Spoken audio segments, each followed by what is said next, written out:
Alright guys, welcome back to Crunch Time, show where you get the best NBA DFS picks each and every day. Joined here as always with Chris on this nice 9-game slate here. Hope you're doing well, Chris. Looks like you showered on time, you were here early. So that's a good start. How are you doing today? I'm doing well. Excited for the NBA slate as always. KJ's in here saying it's a Steph kind of night. I mean, we'll see about that. I think we have a lot of value with the Spurs guys. Obviously, they have a bunch of guys missing with the Rona. But yeah, I'm excited for this slate. I think we have a good one again tonight. Yep. Let's announce the giveaway. 30 likes today. We'll do the giveaway to our weekly pass here. So doing that again, just a reminder for that. Do you want to do the success post today or just head right into the slate, Chris? No, we could do the success. We always do the success. Just making sure. Yeah, before we do the success, quick reminder, thumbs up, subscribe, do all that stuff.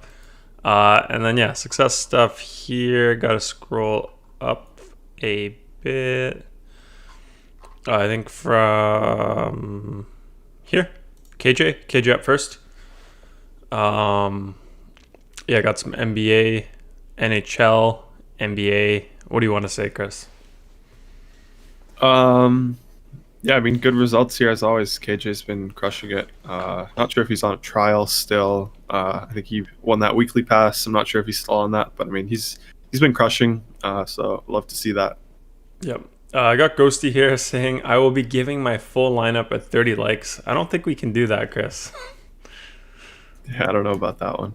Yeah, well, we can't stop you, but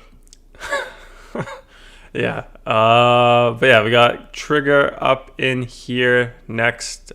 Solid 335 into 540.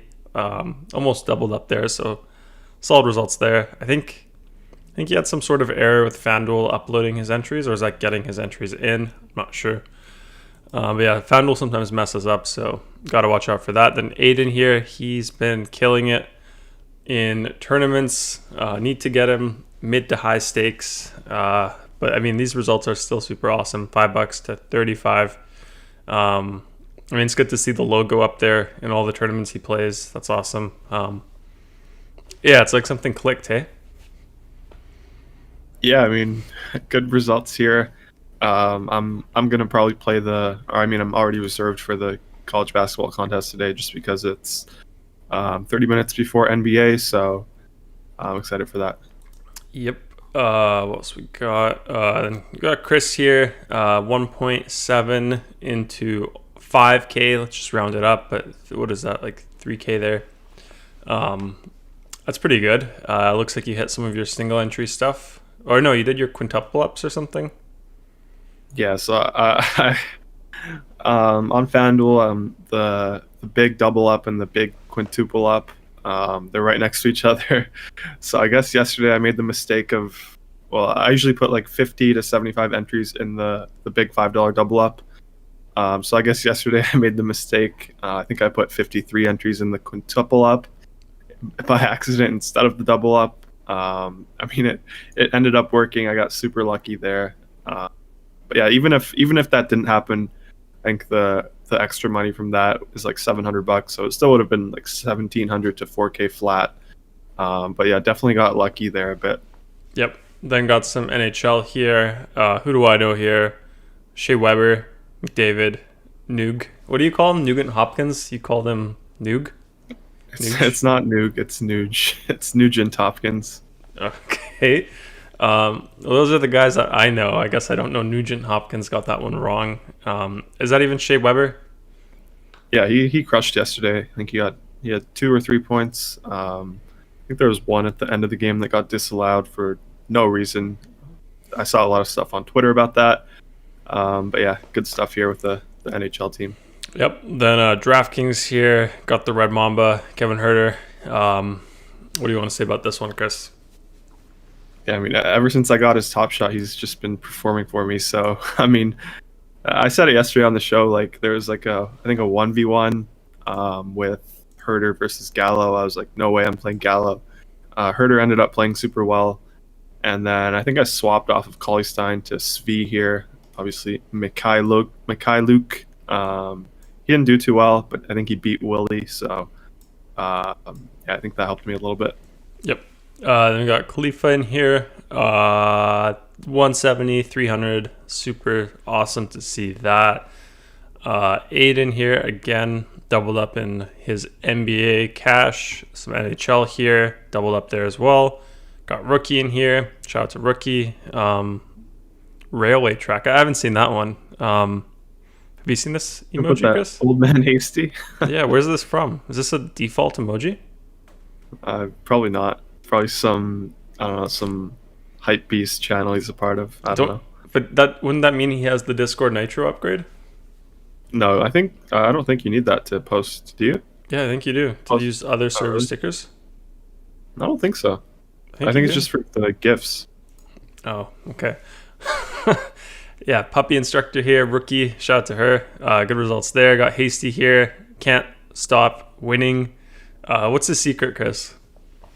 I mean, he knows the sport like the back of his hand. That's all you need with that. Yeah. Yeah, He that's awesome. had a really good lineup here. I think he missed like one of his big tournaments, but I mean this lineup was like I think 90th out of 1500 in the big one.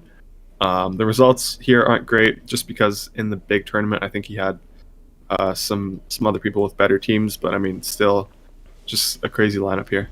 Yep.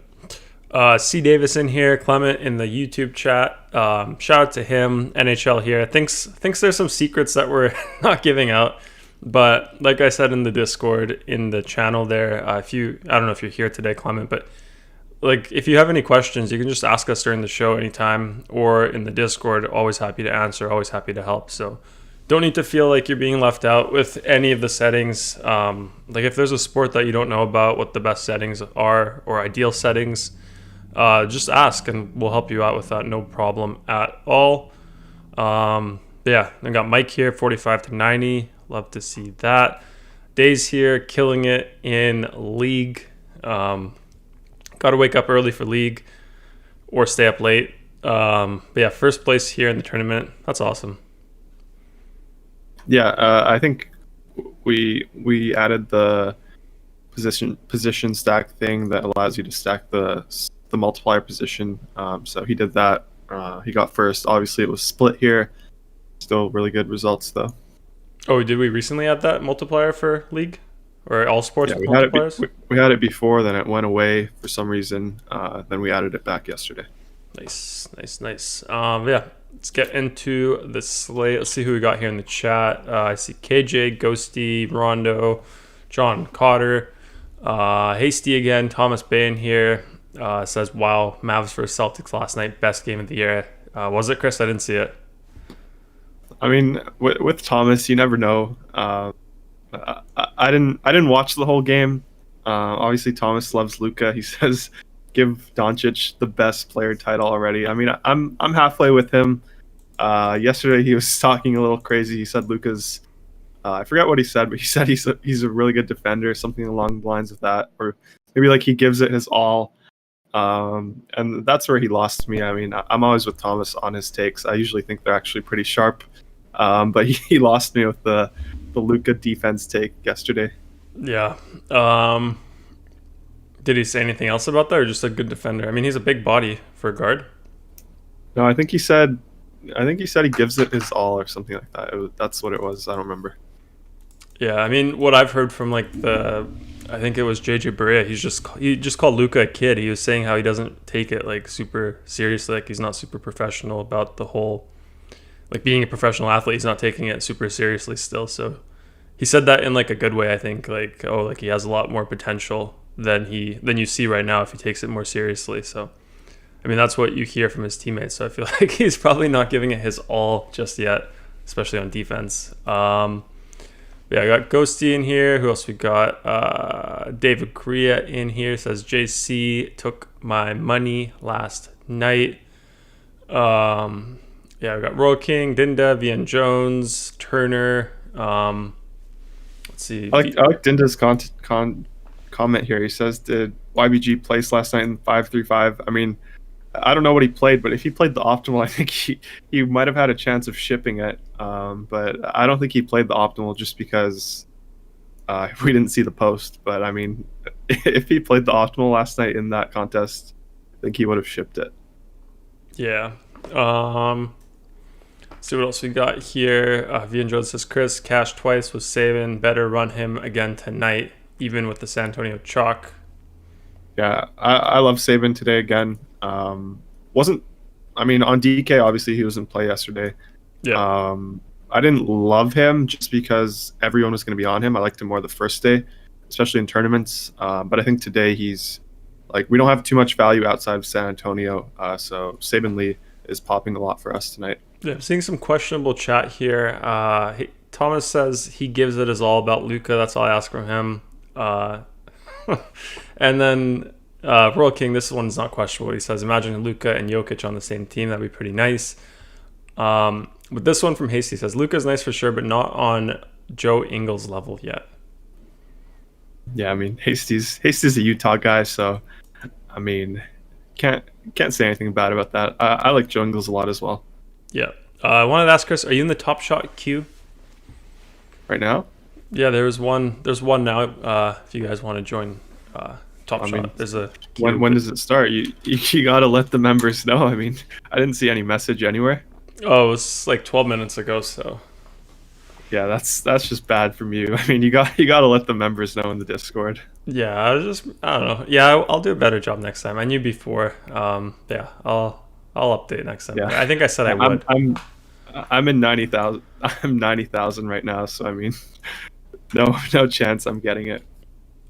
Yeah, that's not too bad. Isn't it random or is it in order, first in, first out? No, it's randomized at the start, but now I'm at the end of the queue because it already got randomized. Oh, got it. Where you But at? yeah, big slate, Chris. What do we have here? What are we dealing with? What's your favorite news that you have so far today? I kind of mentioned it at the top. It was the San Antonio thing. They had the Rona, so first game back, still have guys out. Demar's out with the personal reason. Um, and yeah, we have a ton of value there. Yep. Okay, let's go game by game then. First one, Golden State against Indiana, as you guys can see here. I don't see anything noted for either team here, so we'll just go over the Warriors starters, projected starters. Steph Curry, Kelly Oubre, Wiggins, Green, Kevon Looney. What do you think of these Warriors today, Chris?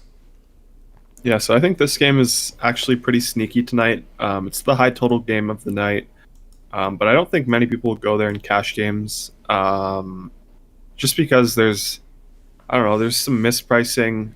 There's Boston with Kemba out, so we have interest in their top guys. Really, like both of these teams aren't popping much, even though it's the best game environment in my opinion. So for that reason, I like this game a lot in tournaments. With Golden State, it always starts with Steph Curry, 10K on FanDuel. I think he's 10K on DK as well. So it's a fair price tag for him in this matchup. We saw him yesterday, went up and put 60 on the board against the Knicks. It's a back-to-back tonight. Not really too concerned with any minutes, just because I don't know. He's obviously in great shape.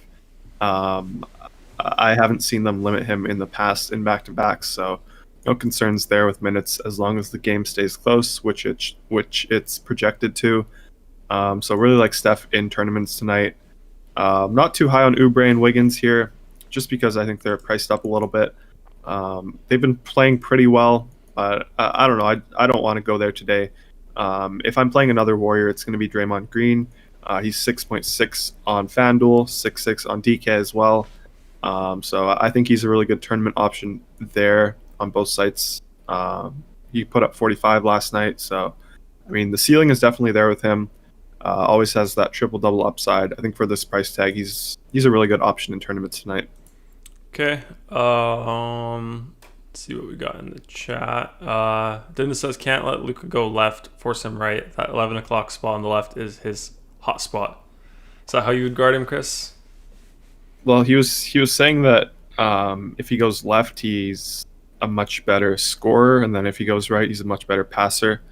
I mean, it makes sense if you kind of put yourself in that position. Even for me, like I'm right-handed. If I go left, step back just feels smoother.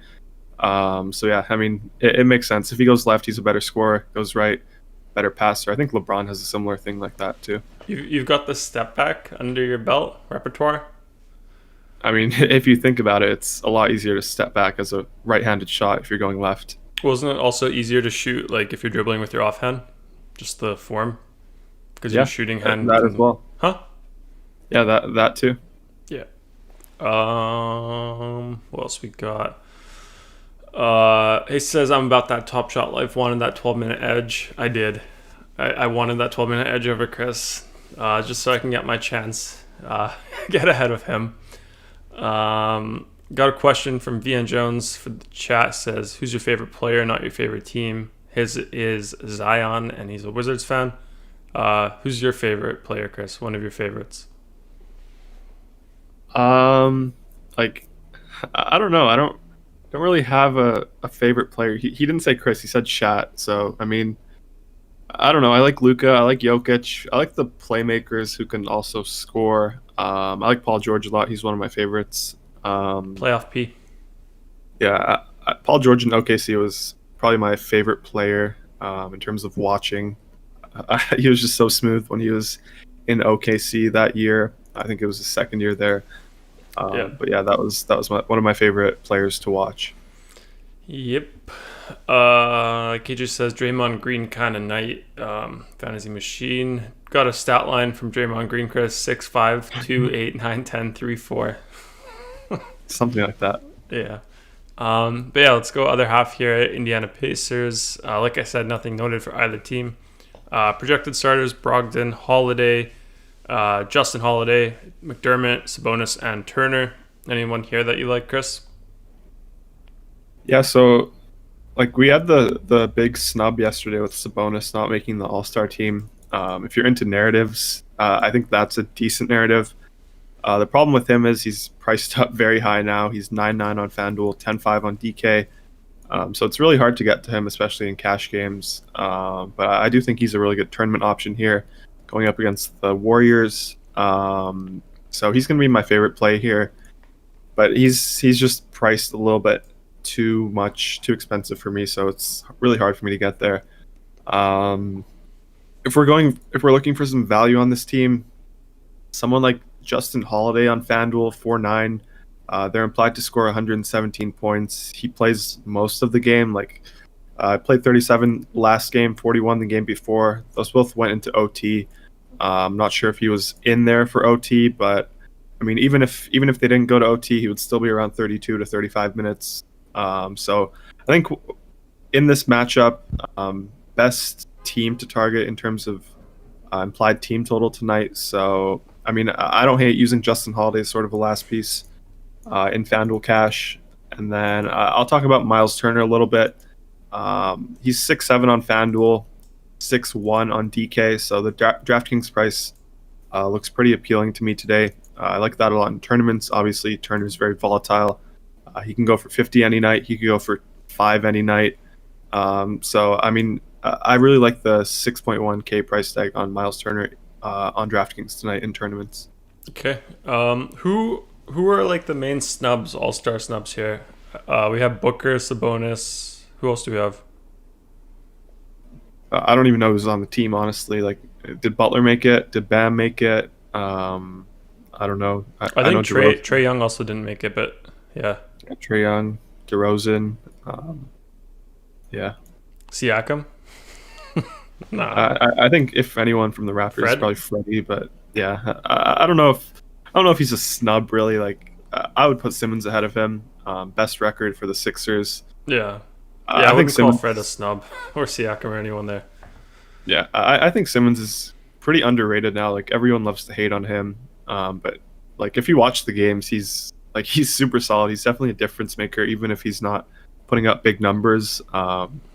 Just defends very well. Does a lot of little things that I think really. I'm with Thomas on this one. He says Book is a snub, please. Why is he being praised like this? He's been subpar this whole.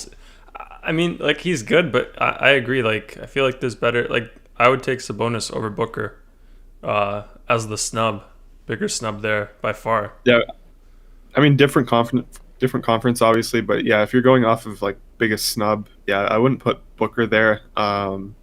I mean the reason that he is talked about is because of the team rating or team record. Sorry, they're really good this year, but I mean he's definitely like not putting up the same numbers he did last season. Like he's not assisting very well. He's turned it around in the past 2 weeks, but I mean before that he wasn't playing very well outside of his scoring. So you know I don't think he's a huge snub. So I'm with you and Thomas there. Yeah, glad you agree. Ghosty with the hot take. He's saying Kemba Walker didn't make it. Didn't he? He was like away all season. I don't know what that means. Maybe he didn't make his core. I don't know. I don't know if it's about the All-Star team, but yeah. He says Sabonis and Van Fleet are the guys who got snubbed. I don't think Van Vliet got snubbed. I mean, Van Vliet's All-Star caliber, but I don't think it's like I thought Sabonis was a lock. Definitely didn't think Van Vliet was a lock though. Like if he made it, like, it makes sense. But if he doesn't make it, also made sense to me. I mean, I feel like Freddie's had a pretty solid season. I think a lot of people counted the Raptors out of the playoff race this year. Like I don't know, a lot of people didn't even think they'd be like in the playoff picture, like eighth seed or anything like that. And I feel like Van Fleet's a big part of that. Never been an All-Star as well, so I think that would have been nice. But yeah, definitely, I guess, smaller market. So you never know. Your boy Brandon says Booker over Van Fleet. What do you think of that one? In terms of like player, I agree with that, but in terms of impact, I mean, not even impact because Booker's had a big impact, but I mean, in terms of stats this season, I would say Van Vliet has had a better year. Yeah. Brandon says Ben Simmons third best on his team. Also says he's overrated. No, he's definitely very underrated. I think everyone hates him. I don't know how he could be overrated when everyone's shitting on him all the time. So I don't know how that makes you overrated. I got another one from Thomas. Says, I'm so happy Russ Westbrook is not an all-star. Finally, the league is making some logical decisions about who gets to be an all-star. No Russ in the all-star game is such a blessing from him. I mean, it's because his team sucks. Like if they were at third seed, like the Rockets usually were, like the Thunder usually were, like fifth seed even, I think Russ would definitely make it. But his team sucks, so I mean, that's why. Yeah. Everyone here seems to love Kemba. Royal King just says Kemba has bad knees, and Hasty says, I hear you, Book. Wait, what? What did he say? Something? I'm confused. But yeah. Brandon says Norm Powell over Simmons. He also says Booker is actually the best player on his team. I agree with that. I like Booker over Paul. If I was picking an all-star, I would probably pick Booker as well. But I think Paul just has the seniority there. Like he's been in the league for so long. He's the president of the PA. So I think he gets some extra votes for that. Yep. Yeah, okay. Let's go next game, Chris. Actually, I wanted to ask you, is NHL locking at 4 p.m. Pacific, 7 p.m. Eastern today? Yeah, it is. Okay, so I'm playing some mid to high stakes today, NHL. So we got to wrap up before then. Otherwise, I'll be sweating it out on the show. On what site? My site, European DFS. Nice. I like to play the European DFS. Yeah, but next game we got Houston Rockets against the Cleveland Cavs. Houston side, PJ Tucker, probable. Victor Oladipo, Eric Gordon, questionable. And then Dante Exum, Christian Wood, out. And projected starters, John Wall, Oladipo, House, Tate, and Tucker at the 5. I think last game we had Wendell playing against Tucker. I think he did crush. Just seems like a position for Jarrett Allen to crush when we go over Cleveland. But I guess Houston side here, Chris, who do you like there? Yeah, so I had Jarrett Allen yesterday as well. So he's definitely going to be a lock for me tonight once we go over that side. This Houston side doesn't really appeal me too much tonight. Pace down spot against the Cavs here.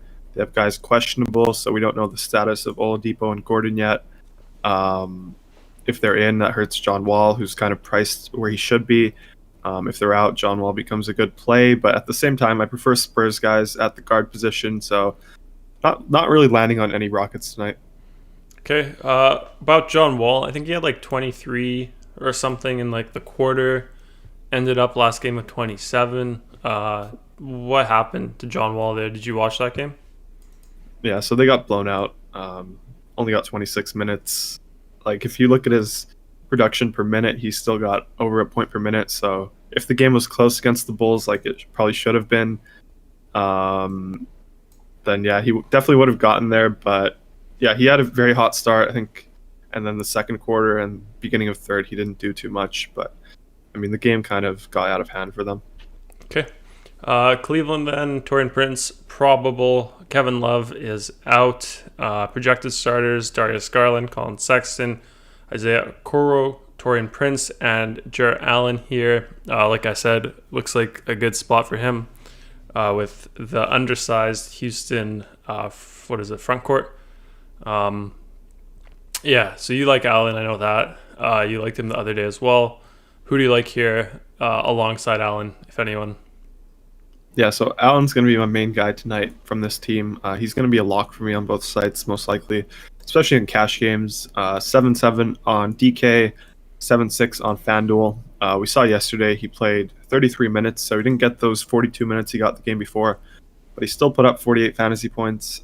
He fits the scoring system so well on both sides, really. He always gets a double-double, feels like, gets a bunch of stocks as well. So, I mean, definitely love him here in this spot. Even when he was on Brooklyn, we loved him when he would get minutes. So, I mean, he's getting starters minutes now, so he's definitely, I think, still too cheap. I think we have him projected for around 43 on both sites. So he's going to be my guy at center on both sites. Outside of him, it's going to be like Garland and Sexton if I have interest here. Taurean Prince is back, so we're not interested in guys like Chetty anymore. I think D Wade got the start yesterday for the Cavs. I think he ended up playing a decent game. He was minimum price on DK, so he had some ownership, but we don't need to go there again because Prince is probable tonight. So if you're playing Sexton or Garland, I'll go with I'll prefer the guys who have the better price tags. I think on FanDuel, Sexton is 6'9", Garland is 5'9".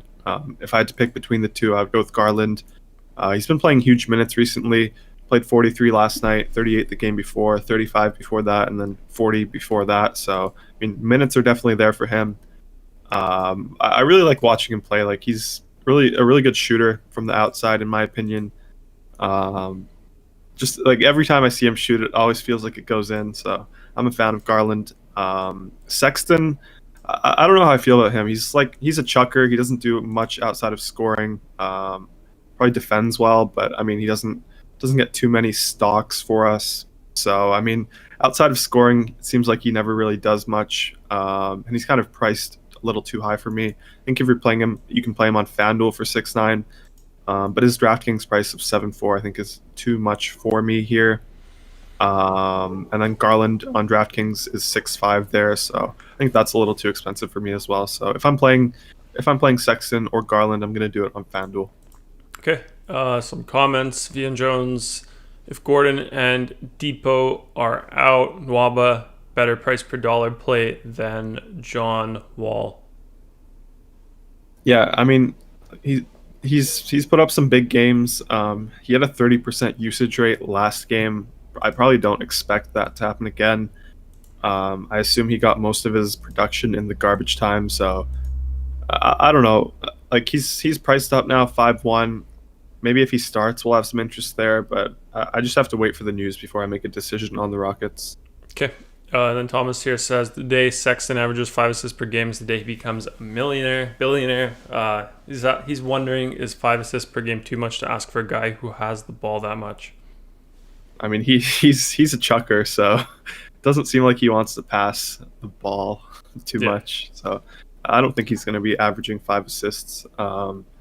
Maybe if they get a few better players, and maybe he doesn't have to shoot as much. But I don't know. Well, who does he kick it out to? Like Taurean Prince? Yeah, exactly. Like I guess if they had K Love back in there, that'd be pretty good. He's a good shooter, so you could rack up some assists there. But yeah, like who would you kick it out to? Prince? Well, I mean, he has easy dump offs to Jarrett Allen. He's a very good finisher. He has Garland there as well. So I mean, he's just a chucker. I mean, which is good for DFS, but he doesn't get too many other stats. Yeah. Vian Jones locking in Allen as one of my two lineups. Sorry, locking Allen in one of my two. Yeah. Maybe a 50 burger night for him. What kind of burger do you smell, Chris? 50? 40? I don't know. Probably 45. I think 45 will be really good for him at this price tag. Like I said, we project him for 43. Yep. I got Clement in here, says, hey guys, made that comment in Discord, went on, y'all done. Have a good customer service. She says, help me out. I just don't want to ask same. Well, what question are you talking about? NBA? Like, do you want to go over some NBA settings? What do you want to do, Chris? What do you think? Honestly, I can't really interpret that message there, but I mean, yeah, if you have any questions, just ask them. I mean, like it's not like there's any secrets here. Most nights, if you play the optimal, you'll have good success there. You don't need to change any settings for that. So I mean, It's really not difficult here, unless if you're making stacks. I mean, I don't recommend that if you're not experienced in DFS. I think you'll get into more trouble than not. So I mean, if you're just looking for a quick, easy way to play, just stick to the optimals. I think that's going to be your best bet there. Yeah, I'd say, Clement, like if you're playing cash contests, well, first of all, I think cash contests are the most straightforward. So if you don't know the sport, I think sticking to cash contests is the best strategy. Um, you can dive into tournaments after that, after you get a hang of the cash contest. But every day, like you see us, we go through like the way we go through the slate here using our tool. It's strictly for cash. We do answer tournament questions and stuff like that, but primarily what we do is just cash stuff. So we just go through the slate, see who we like here, see what players we like on which team, see who's out. You don't have to do that when you're playing the optimizer here, but like the only settings we change, we lock a player that we like. We hit build. We don't adjust any of the stacking settings for cash. You don't have to do that. But yeah, like Chris said, for tournaments, it really just depends slate by slate what settings you want to use. Like for the smaller slates, I think maybe increase your randomness, maybe increase the uniques per lineup, just so you don't get the same guys in every build. And then like other settings, it just depends on like you have to, I guess, figure out what you want in your lineup first before you like look at the settings. You have to know what you want before you go into the settings. Like if you want every lineup to have two guys in a game, like I don't know, you like to run it back sometimes, Chris. Like can you give an example of when there's a player that you think That's way too advanced for this scenario. Like I mean, like if you're just starting out with DFS, Hasty said it best here. He said start out small and build with the tool. Like start small, play a lineup, play the optimal. Then once you kind of see how things go, then you can make adjustments as you see fit. But I mean, like right now, you don't need to run it back. You don't need to create groups. You don't need to stack. Just stick with the basics for now. Like all these other features are advanced stuff. Like honestly, you don't need it if you're playing one lineup, if you're playing cash games, even if you're playing single entry tournaments. You don't need all this stuff here. Yeah, I think, yeah, I'm with you there. I think the whole point of the optimizer is so that one, it makes it a lot easier to play DFS, and then two, there's no like one size fits all or one rule fits all. Like it's really up to your own style how you want to use each setting that's available to you. Like different people have success with different settings, but just using no settings is the projections are super sharp, so that's always a good starting point. But yeah, I think the biggest thing to take away is that there's just so many ways you can use it, and not like one way isn't better than another. You just have to figure out what style you like to play yourself. That's kind of why we have all these different settings available to you, and then you just pick which ones you want to use, which ones you don't want to use. You don't have to use all of them, like Chris said. But yeah, if you have any like specific questions or anything, like you can just ask in the Discord here. You can go over them definitely. Theon Jones says, by the way, Chris, me switching to your Brooklyn guys, namely Harden, helped me cash one of my two lineups. Thanks. Yeah, Nets guys actually, not Brooklyn guys, Nets guys. Yeah. But yeah, I mean Harden crushed it yesterday, so that was good to see. Had him in both lineups. Dennis saying Jeremy Grant is out today, Chris. It's pretty high level stuff there. Yeah, that's pretty big news. We'll get into that once we get into that game. Like, I think we still have a lot more games to go through. But yeah, I agree with KJ here. He says 26-year-old Jeremy Grant resting. Yeah, I know Hasty's not going to like that too much. Hasty's not a fan of the resting. Yeah. But yeah. Next game, we got the Celtics against the Hawks. Boston side, Kemba Walker out for them.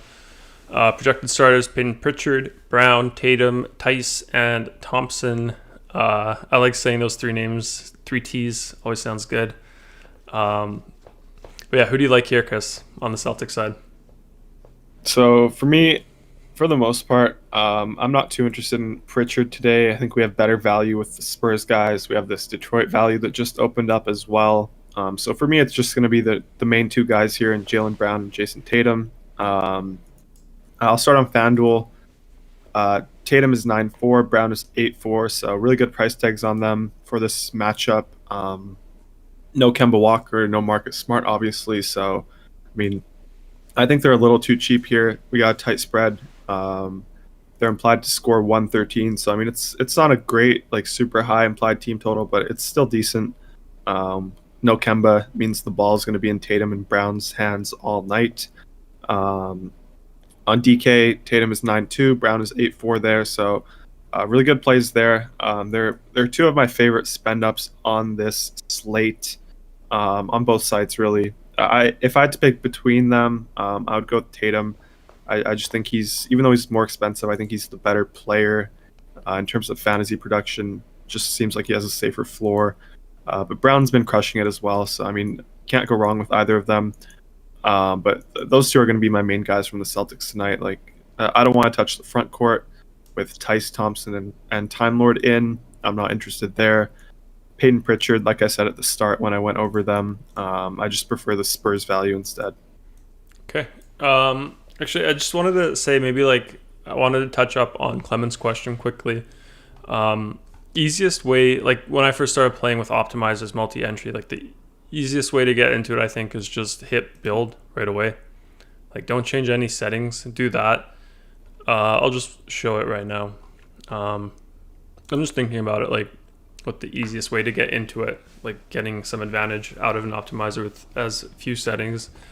So yeah, hit build first thing, and then in the sidebar here, open up the players card here, which just breaks down what percentage of each player you have in your build. So you can see here, for all the main sports, we do have the projected ownerships. So you can see here, just by default, no settings, you have DeJounte Murray, 30% projected ownership. That's what we expect the rest of the field to have him at. But you can see here with the optimizer, you actually end up with 100% DeJounte Murray. And then also here, I think, let's find someone else here, like Sabonis. We have him at 10% in this build here. So 10% of your lineups have Sabonis, but the field has him at 25%, 24%. So you're two times less than the field here.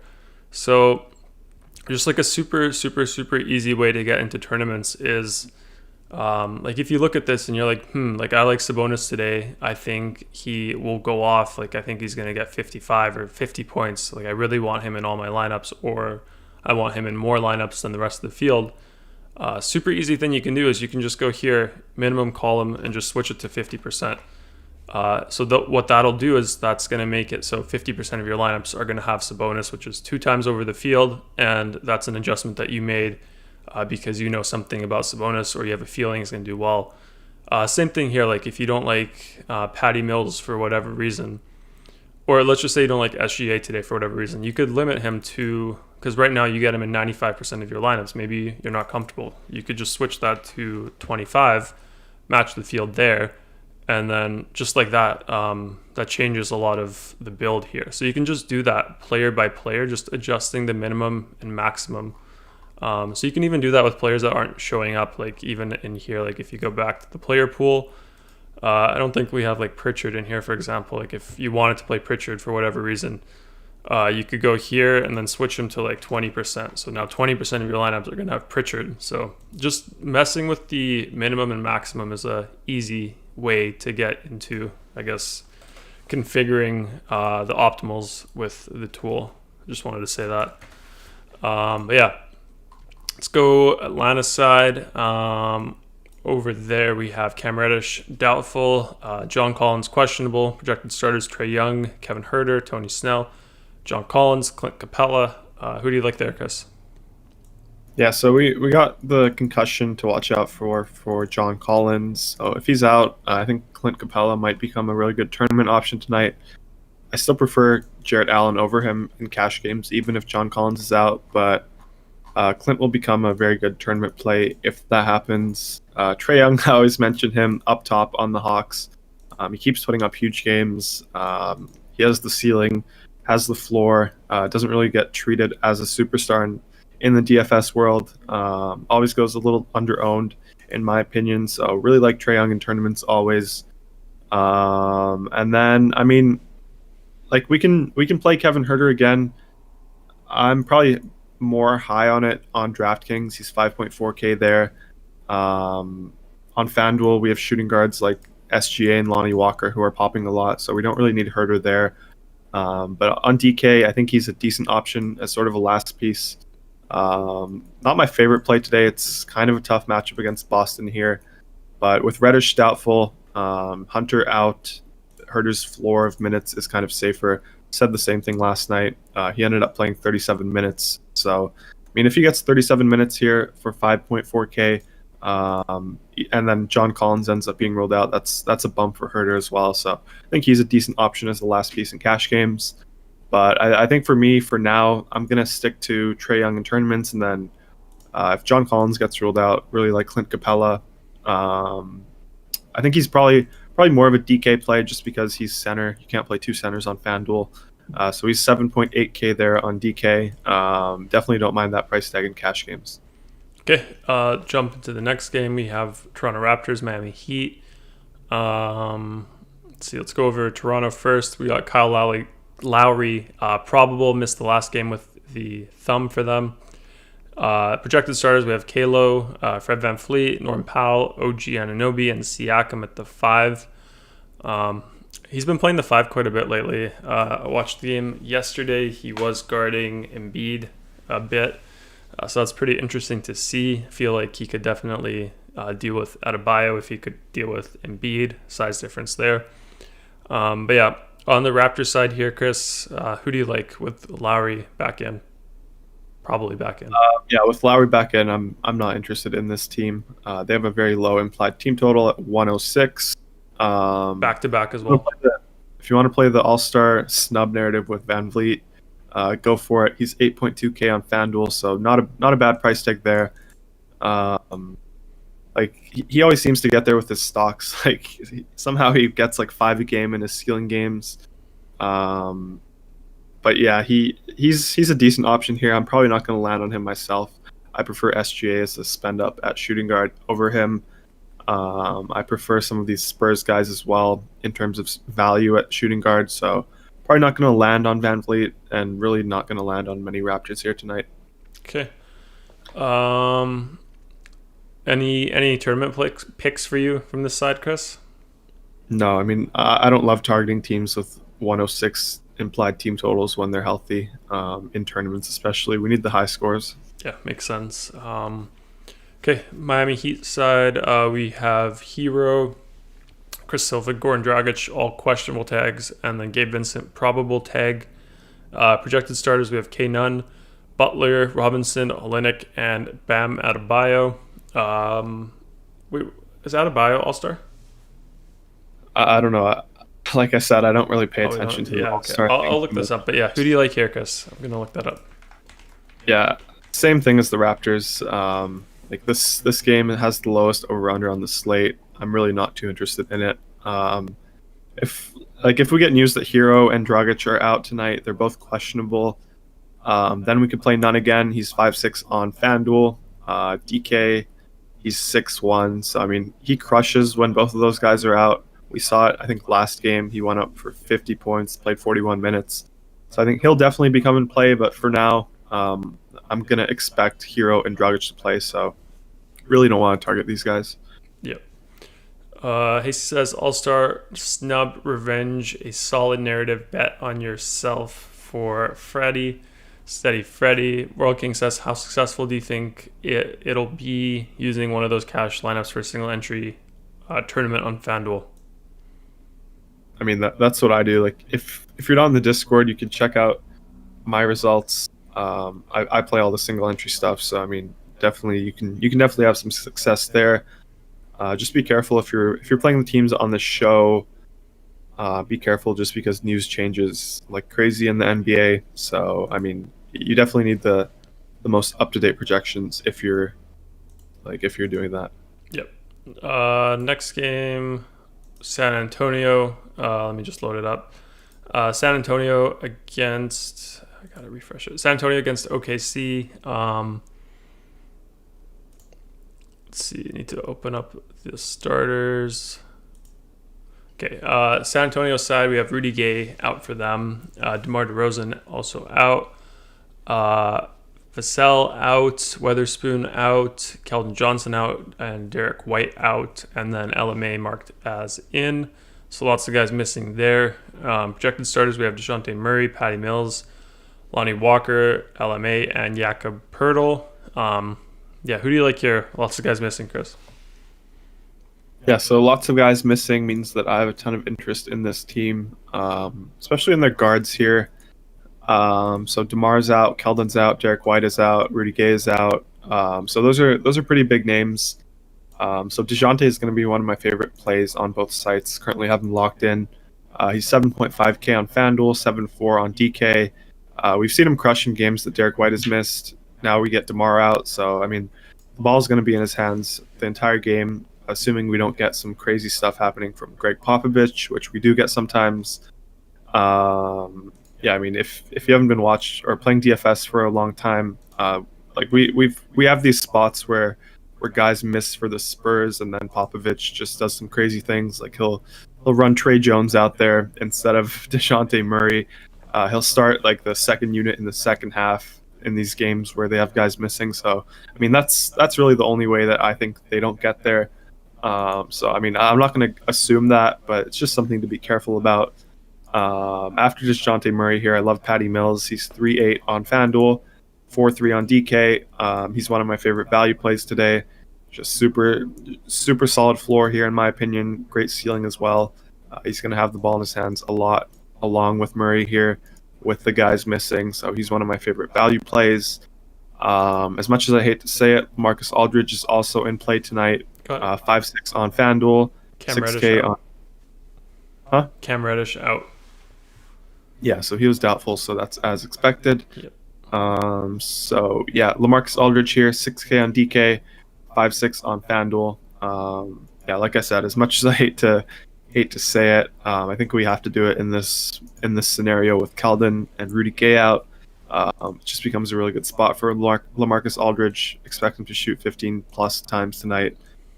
Maybe have like a vintage game here, so really high on LaMarcus tonight. And then last guy here, Lonnie Walker, 3.7 on FanDuel, 3.7 on DK, 3.5 on FanDuel. He's also very much in play in terms of value. I mean, he's probably going to see 30 plus minutes here tonight. We've seen what he can do in 30 minutes in games that DeMar has missed, in games that Derek White has missed. So definitely a super solid play there also. Yep. You mentioned Jakob Poeltl a bit, right? Is he just a bit too expensive here? No, I didn't mention him. The guys that are missing for them are the guards and the wings. So Poeltl still has Eubanks there. Trey Lyles is in. Marcus is playing. So I mean, Poeltl's probably my least favorite starter here. Okay. OKC side, Al Horford is in for them. Projected starters SGA, Theo Maledon, Luguentz, Dort, Baisley, and Horford at the 5. Anyone you like there? Yeah, so same sort of thing as always for the Thunder. It's always one guy. It's always SGA for me. It just always seems a little too cheap, in my opinion. He's 7.5 on FanDuel, which is just way too cheap. On DK, he's 8.5, so not as much interest there, but I think I'm probably going to play him on FanDuel here.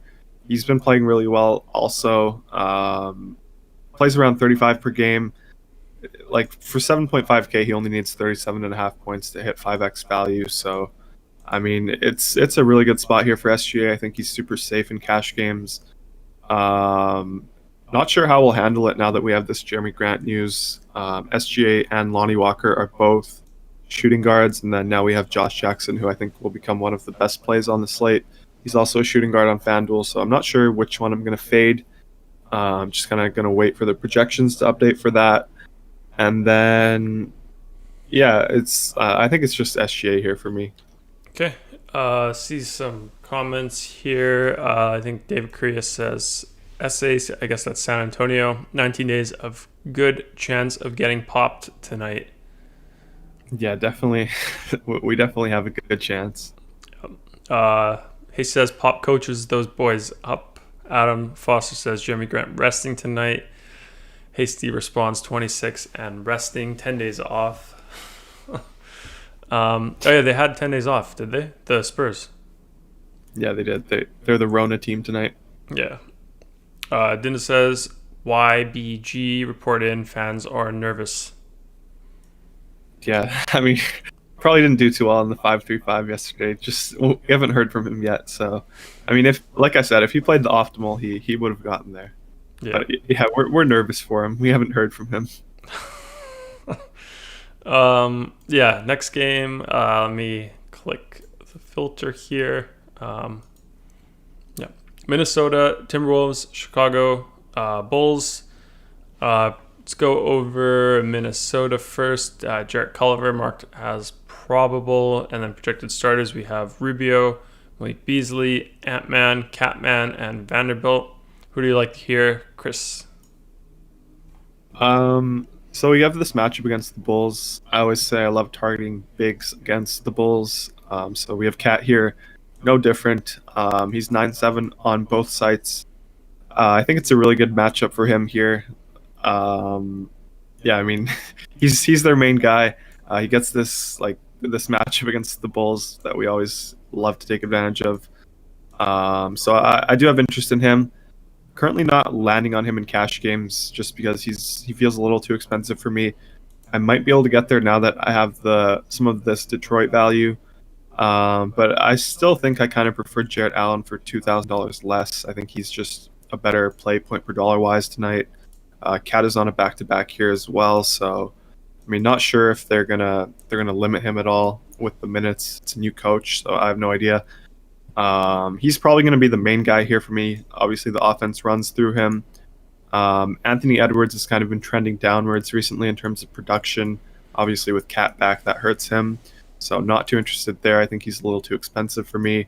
Malik Beasley, same sort of thing. He's a little too scoring dependent for me. So I don't love him in this spot. Ricky Rubio, maybe if you want to go there as sort of a last piece. I could definitely see a big game from Rubio here. Against the Bulls. He's too expensive for me on DK, 6.2K, but I think on FanDuel for 5.3, he's a decent play. So if you want to go there, I'm okay with it. But I mean, if you do that, you're fading the Spurs at point guard with Murray and Mills.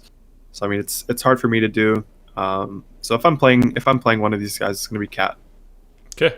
Chicago's side, nothing noted there. Projected starters: Kobe White, Zach LaVine, Garrett Temple, Pat Williams, and Wendell Carter Jr. Big game for him the other night against Tucker. That was pretty good. Had him rostered in my cash. But yeah, who do you like on the Bulls, Chris? Yeah, so I'm kind of weary with Wendell Carter here. He's very handsy, so definitely wouldn't be surprised if Cat gets him into early foul trouble here. So I'm not too high on him. I think he's a better price on FanDuel for 5.4K. But I'm not just gonna buy in. Like, I'm not gonna go all in on Wendell Carter here just because he had one good game. Like, we've seen him for 4 games before that put up 20s. So it's not like he's just gonna become a great player out of nowhere. So really, I'm not too high on him. It's a really good matchup against Minnesota, but I'm a little concerned about the foul trouble, like I said, with him. Zach LaVine, he gets the revenge game against Minnesota here as well.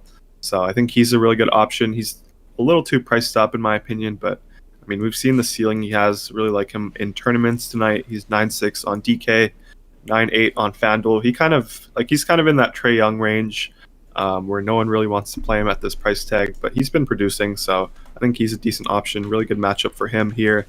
So if I had to pick one guy, it's going to be Zach LaVine for me. From the Bulls here. I didn't mention Kobe White. I think he's also decent, but the problem with him is he's point guard, and we just have too much value on the Spurs, in my opinion, to pass up on at point guard. Yep.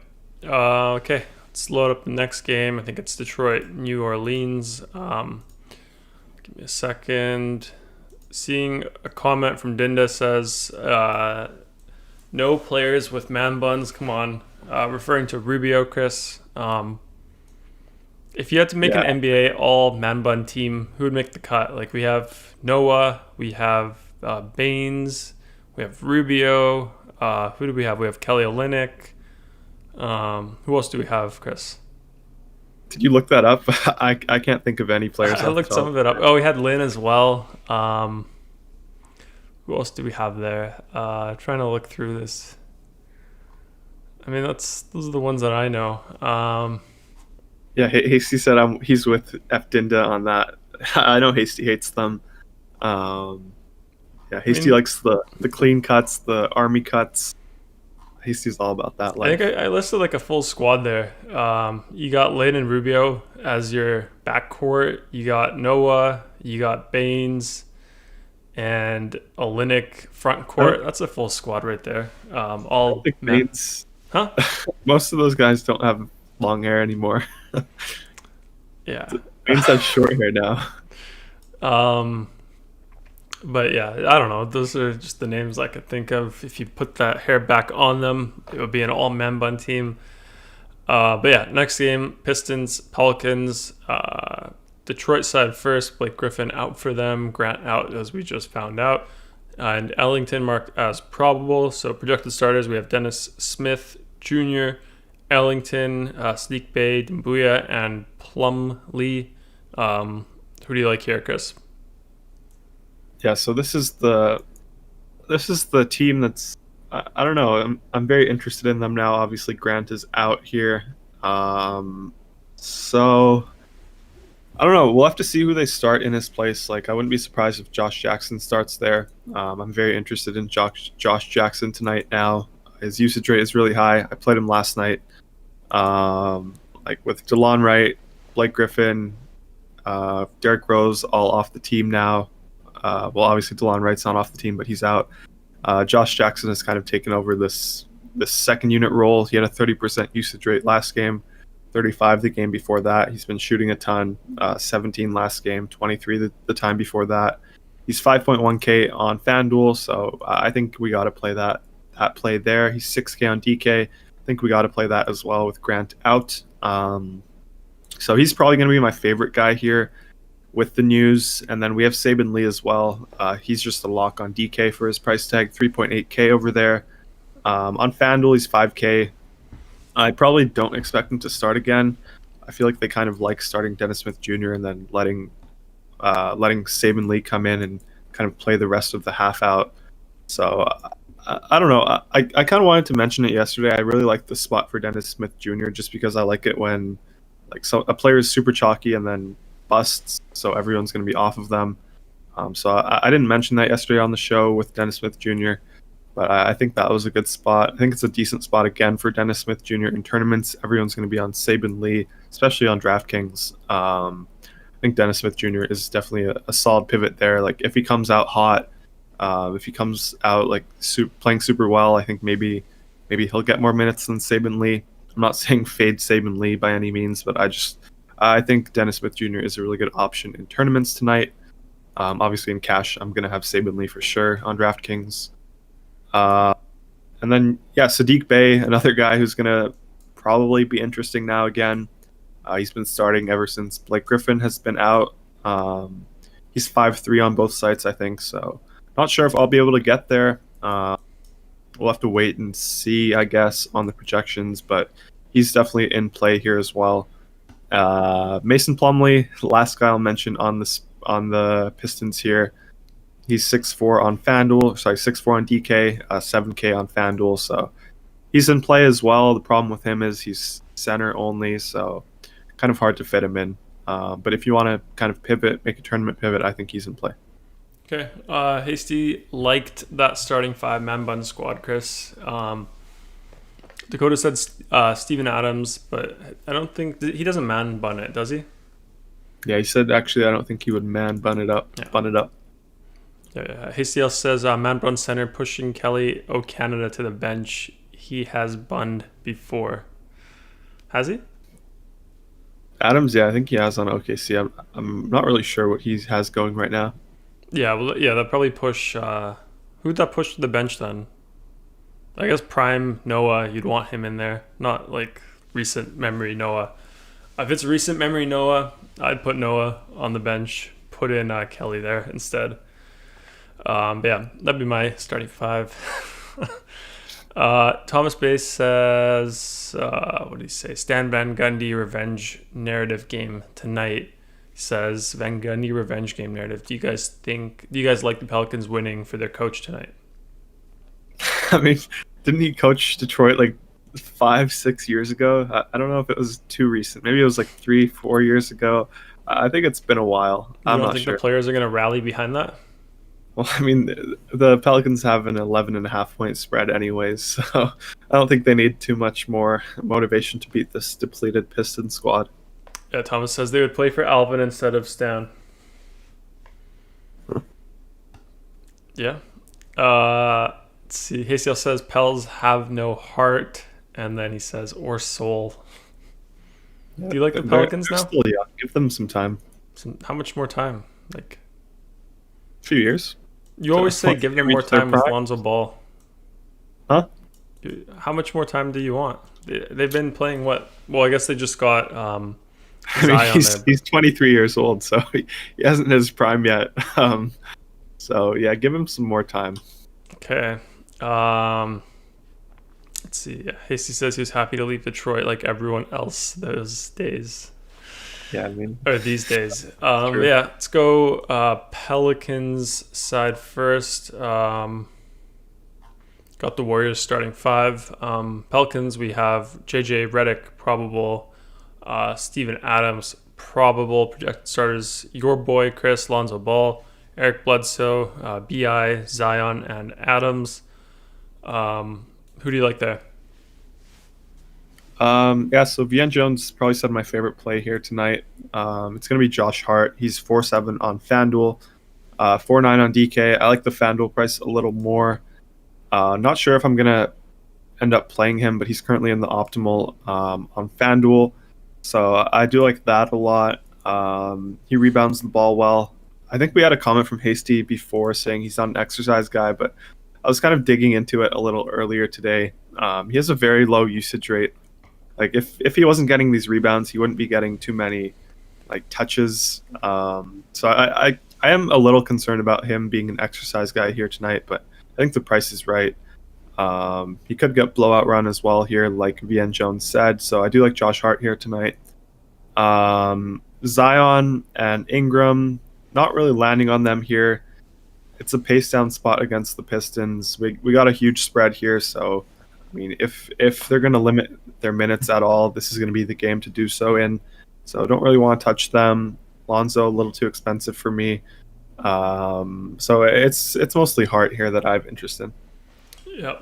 Thomas here says Josh Hart is like your boy Mike Choi, Chris. Yeah, I see that. Mike Choi's high usage sometimes, though. He just gets the ball, he wants to chuck it. I don't know. I think I don't know. He runs the corners like Mike plays defense. So definitely see the comparison there. Yeah. Yeah, let's go next game. Hornets against the Suns here. Charlotte side, we have Caleb Martin and Devontae Graham out. Gordon Hayward is probable. You scared me. I thought you said he broke his hand or something the other night. He's fine, though? I was asking if he broke his hand. It kind of looked like that with the way he was kind of looking at it. He got pulled from that game, but then they listed him questionable yesterday, so no concerns there. Yeah. Now he's probable, so even less concerns. Yeah, so with that said, projected starters, we have LaMelo Ball, Terry Rozier, Hayward, Washington, and Zeller. Yeah, who do you like there, Chris? Yeah, so I'm not too high on the Charlotte Hornets here tonight. I feel like I'm always kind of trying to stay away from targeting the Suns. They're good defensively now. They play slower. The Hornets here, are only implied to score 108 points. So I don't know. Like Hayward is probably my favorite play here, just in terms of pricing. And with the injury, maybe people will kind of be scared off of him. He's 6.9 on DraftKings, 7.1 on FanDuel. So it's a really good price tag. I think in tournaments, if you want to do that, you can get him really low owned. So he's probably going to be the only guy I'm interested here tonight. don't need LaMelo. We have so much value at point guard with the Spurs that we don't need that. So it's just going to be Hayward for me in tournaments if I'm playing one of them, which I'm probably not going to. Okay. Let's go do the other side here. Phoenix, Abdel Nader is questionable. Have the Booker snub narrative if you think that's a snub. Everyone thinks it's a snub, so we got Paul, projected starter, Booker, Bridges, Kaminsky, and Ayton. What do you think of the Suns, Chris? So same sort of thing I always say. They have these three main guys. They share the ball between the three of them. So it's hard for me to project who it's going to be when all of them are in. So usually I just go with pricing. I think DeAndre Ayton will probably be my favorite play here. He's 6.4 on FanDuel again. DK is 6.9K there. So, I mean, I don't know. I'm probably not going to play it, but it's not a bad spot here. They're implied to score 118. So definitely more than usual. But I don't know. For me, I don't want to play these guys really. Like Brandon says, Booker Ham. I don't know how I feel about it. Like I would rather play SGA for 200 less. We have Josh Jackson at shooting guard. We have Lonnie Walker as well. So I mean, it's hard for me to land on these guys. Like obviously in tournaments, that's a little different. You can use them as leverage, but I mean, for me personally, I'm probably not going to land on them. Okay. Dinda says Dennis Smith Jr., the Binner of basketball. Who's Binner, Chris? Bennington, hockey goalie. Is he good? I mean, yeah, I think he's good, but they just don't score for him. Like they're always implied to win, but for some reason they don't score for him. What team is he on? St. Louis. Brandon says for cash SGA, but for tournaments I love Booker. Yeah, makes complete sense. Yeah. And then we got the question here about Hansen, our boy Hansen. Who does he play like? Cam Johnson, Chris. Does Hansen play like Cam Johnson in your eyes? No, I don't see that at all. Who would you put him as then? Putting you on the spot here. Let me look at the player pool here. Maybe like a Kendrick Nunn. Maybe a Campaign. I think Campaign is a pretty fair comparison there. Campaign? What about Carter? What's his name on the Suns? Javon Carter. Yeah. I don't know about that. I haven't watched him play enough. I would say Carter. But yeah. Last game of the slate here, Chris. Is this a late night hammer here? Utah, LA, 219 over under. I don't think it's going to be a late night hammer. Maybe with LeBron, but I don't think many people here are gonna be too popular. Okay. So as you said, Lakers, Jazz. Lakers side, we have Dennis Schroeder out for them. Kuzma, Markieff Morris, LBJ, all probable for them. Projected starters, LeBron, Caldwell Pope, Wes Matthews, Kyle Kuzma, and Marc Gasol. Any interest here, Chris, against the Jazz? So I mean, it's just going to be LeBron if I'm playing a Laker here. It's a pretty big spread. It's 9 points favoring the Jazz. The Lakers have been playing slower recently. LeBron is 10-4 on FanDuel. On DK, he's 10-9. So don't want to go there on DraftKings, but I think on FanDuel you can. If you have the extra money with the Spurs value that we have tonight, I think you probably will have some money to spend. So definitely don't mind LeBron in FanDuel cash games. But outside of that, I'm not too interested in the Lakers here tonight. It's like, I don't know, if they keep it close, maybe Kuzma could get there, maybe Montrez could get there. KCP for value if you need that in a tournament, I don't hate that. But I don't like his value for cash games just because he can get you 5 points on any night. But obviously, if his shot is falling, he could get there. He played 40 minutes last game. So I don't know. I'm not too high on the Lakers tonight outside of LeBron, really. Okay. Last team here to go over, Chris, before we do the three pillars, core plays, giveaways. Jazz side, nothing that I see noted for them. Projected starters, we have Conley, second game back for him, I believe. Mitchell, Bogdanovich, Royce O'Neal, and Rudy Gobert. Who do you like on the Jazz against the Lakers? Yeah, so same sort of thing here. I'm not finding myself landing on too many Jazz guys in cash games, especially. So, I mean, I'll go over them, but I'm going to do it in a tournament aspect just because I'm not landing on them in cash games. I think Mike Conley here for 5.6 is a really appealing price tag in tournaments. If he plays 32, 34 minutes somehow, maybe he could get you there with 35 to 40 fantasy points. But it's kind of risky in my opinion. He's point guard, like I keep saying with other point guards. We have the Spurs value there, so it's tournament only. Mitchell and Gobert, I think they're also priced fairly. 8.3 for Mitchell, 8.1 for Gobert on FanDuel, so those aren't bad prices. If you want to go there in tournaments, if you think this game stays close, if you want to run it back with LeBron, definitely don't mind playing Mitchell or Gobert. Or even Conley, like I said. And then on DK, Mitchell's 8.7, Gobert's 7.5. So if I had to pick between the two, I'd go with Gobert there. Conley's 6.1, so more expensive than on FanDuel. So I don't know. They're so balanced that it's hard for me to pick from them when there's no injuries, when it's not a great matchup, and when there's no price tags that stand out. Okay. Let's reset the filters then.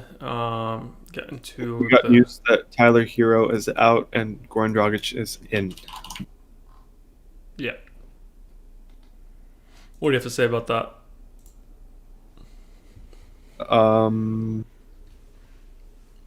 Yeah, I don't know. Yeah, I gotta take a look. Yeah. Let's see. Royal King says, not that it matters, but Kings waived Glenn Robinson the third.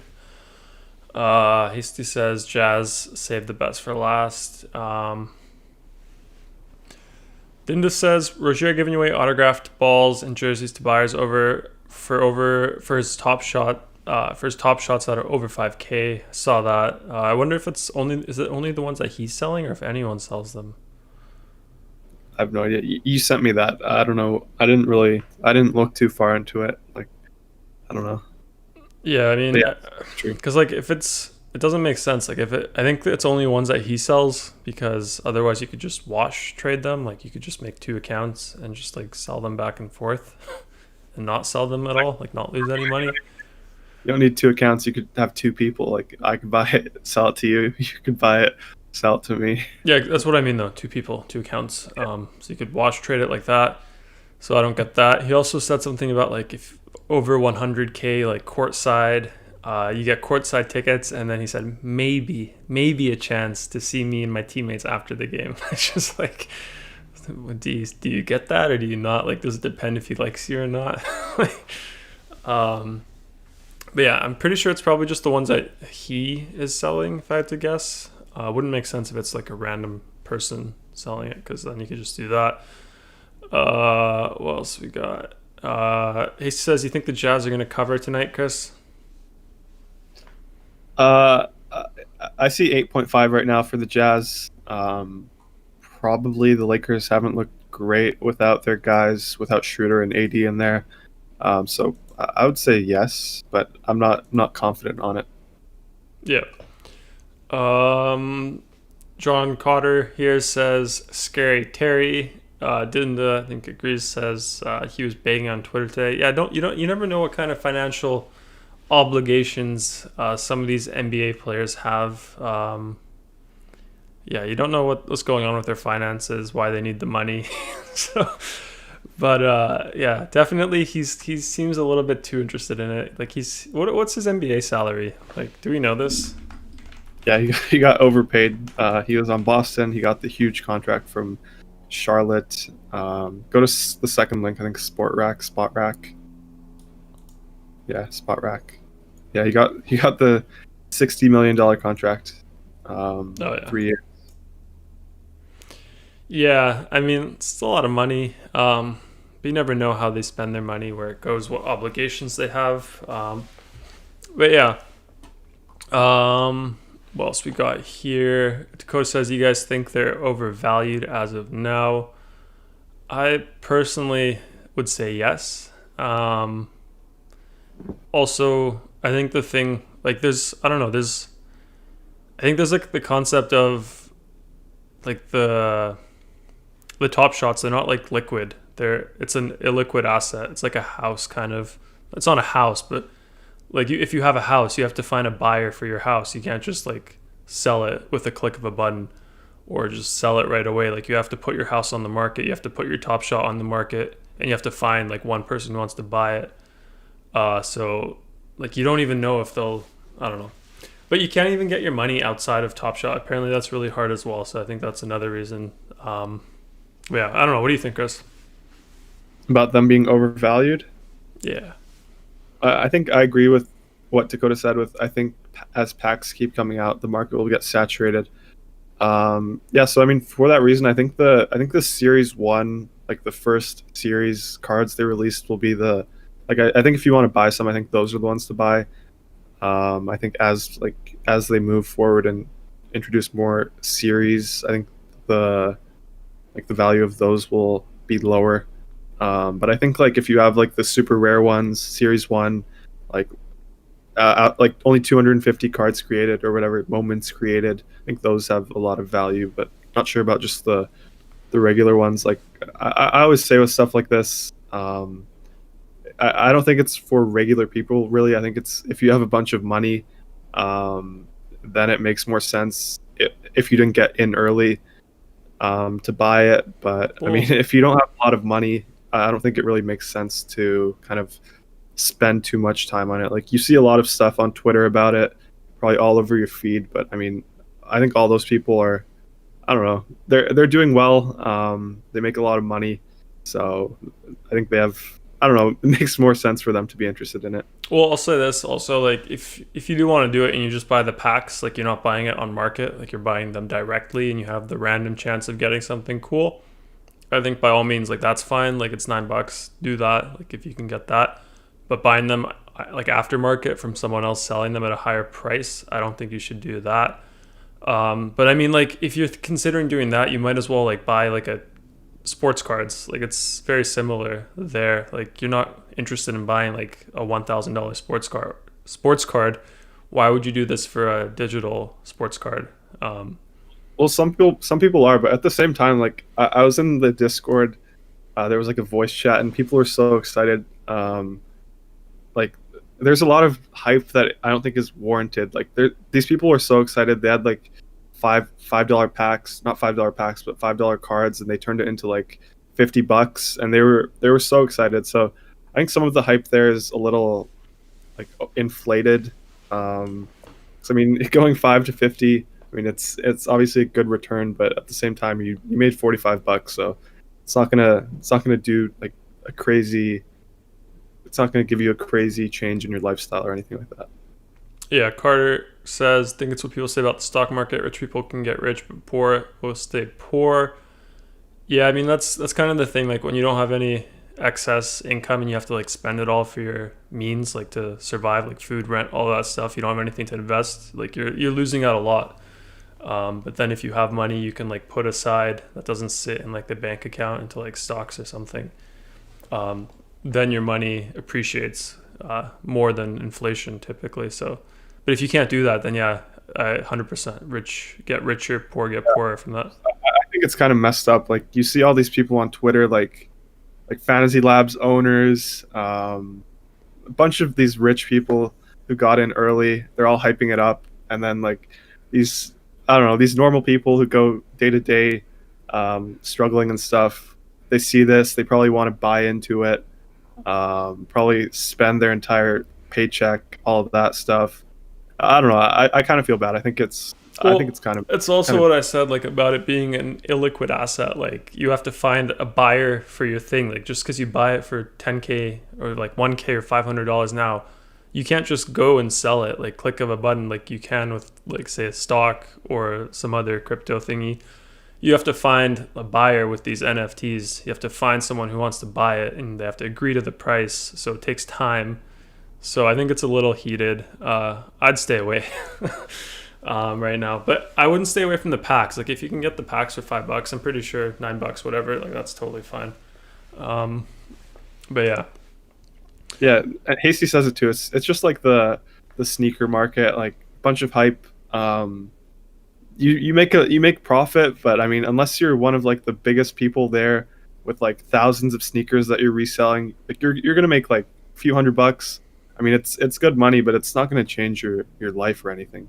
yeah. I used to do bots for sneakers, and like I was into that community before. It's kind of crazy. Like you have like the way it works because I wrote the software for some of the bots that did buy sneakers, and like so I know some of the other guys who wrote software.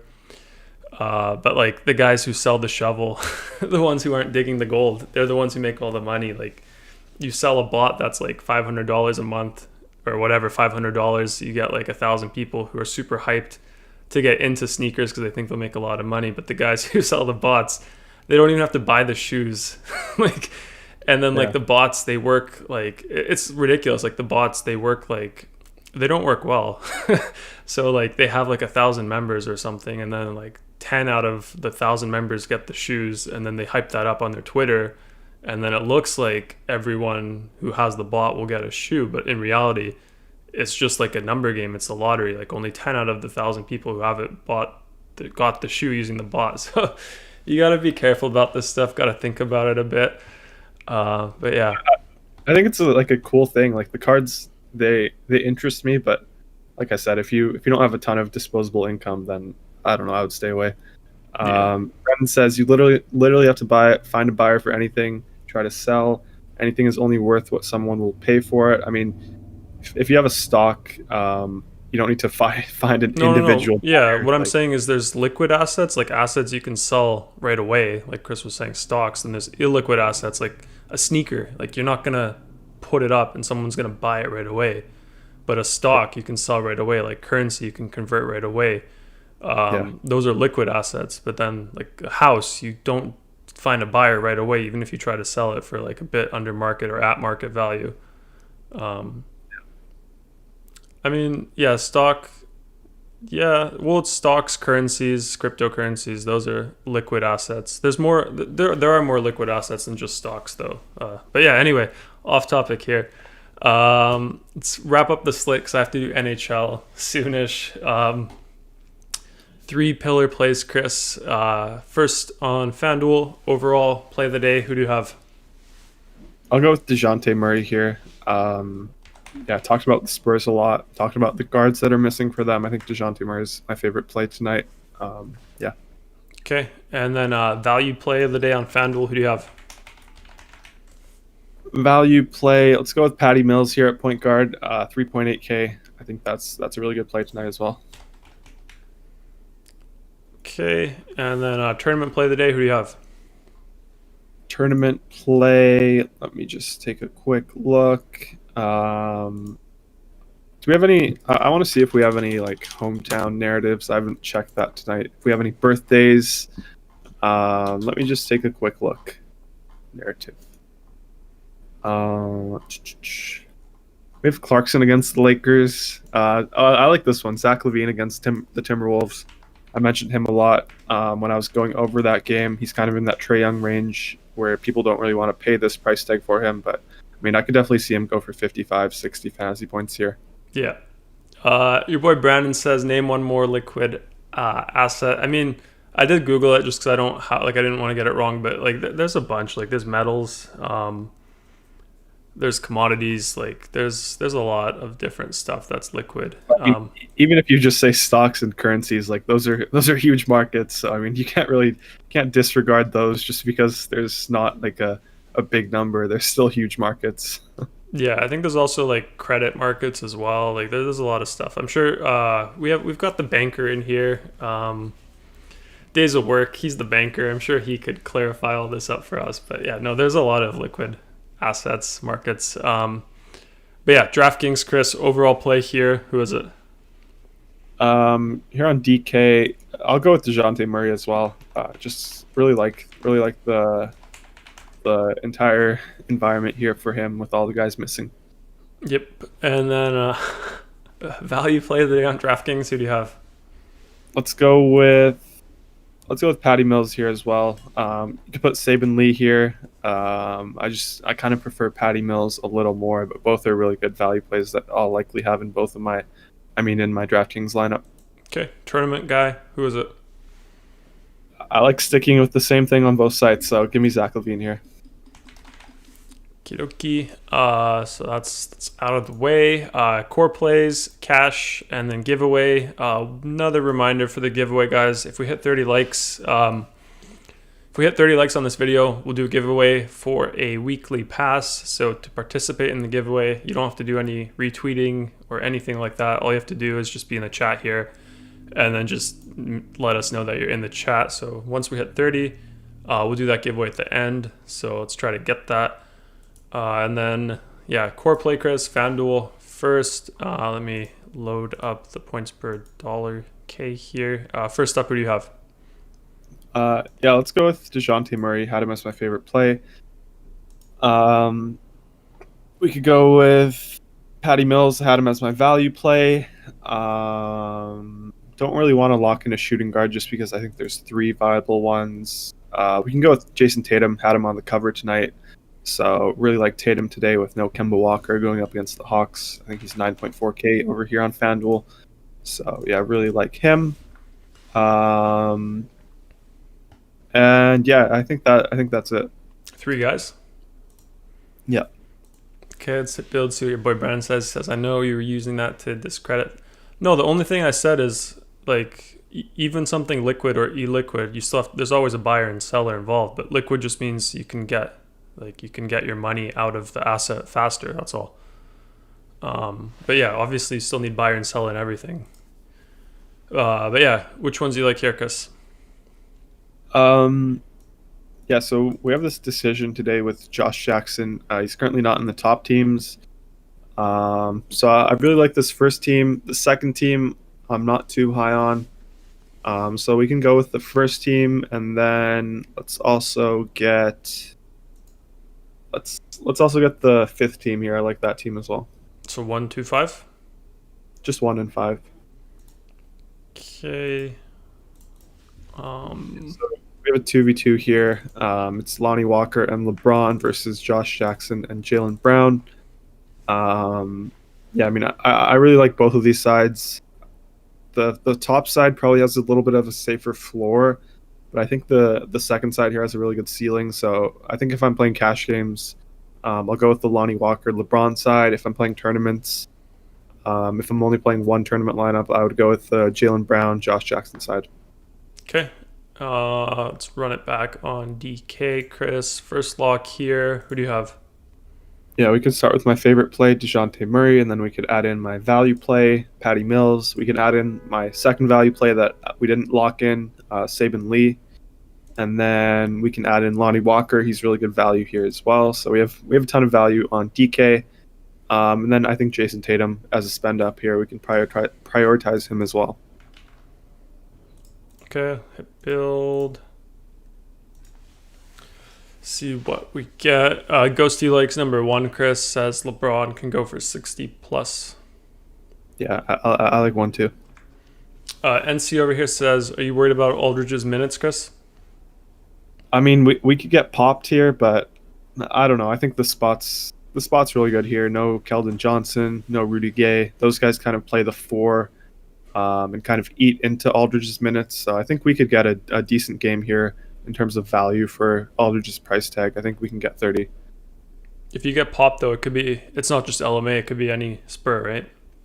Yeah, that's my only concern with the Spurs. But I mean, I gotta roll with the best plays. Well, your number 1 rule, DFS, lock the chalk. Actually, I don't know if that's your number 1 rule, but definitely my number 1 rule. I want the best plays. Yeah. But you never fade the chalk, do you? You never like, oh, this guy's gonna be like the best play today. I'm gonna fade him. I mean, if the lineup doesn't have him, then I'll fade him. Like we had Dennis Smith Jr. when he was chalky. I think he was 65% on FanDuel. That's true. His first start, I think he got like 10 points, something like that. And I didn't have him. We had Monte Morris in our teams. We had him in our projections popping up higher. Yeah, that worked out. Jaden says Cat or Jarrett Allen tournaments. I'll say Cat for tournaments. Cat for tournaments, Catman. Bay over here said Malik Beasley about to go bonkers today. Wants to show out against Levine. Yeah, I mean, I'm playing Thomas in our season-long head-to-head this week.